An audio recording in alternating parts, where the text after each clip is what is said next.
فقه الأسرة. انواع الطلاق.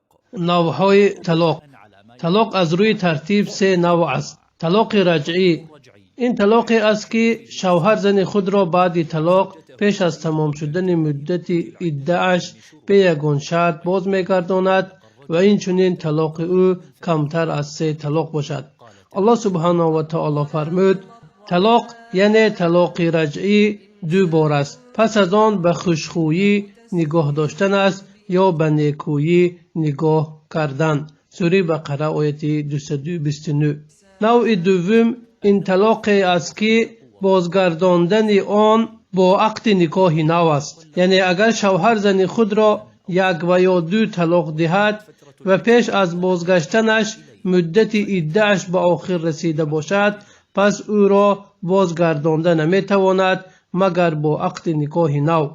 الله سبحانه و تعالی فرمود و چون زنان را طلاق دادید و با میعاد خود رسیدند، پس آنها را به نیکویی نگه دارید یا آنها را به نیکویی رها کنید و آنها را برای ضرر رساندن نگه ندارید تا ستم کنید و هر که چنین کند پس همانا بر خود ستم کرده است. سوره بقره آیه 231.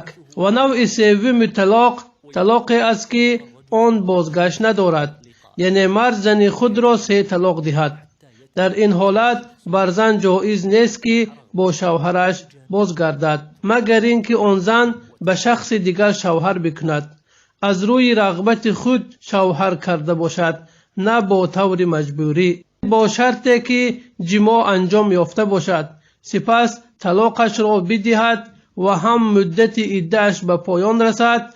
الله سبحانه و تعالی فرمود و اگر او را طلاق داد یعنی بار سوم، پس آن زن با آن مرد هرگز حلال نمی شود تا آنکه به نکاح شوهر دیگر درآید، یعنی او دخول کند.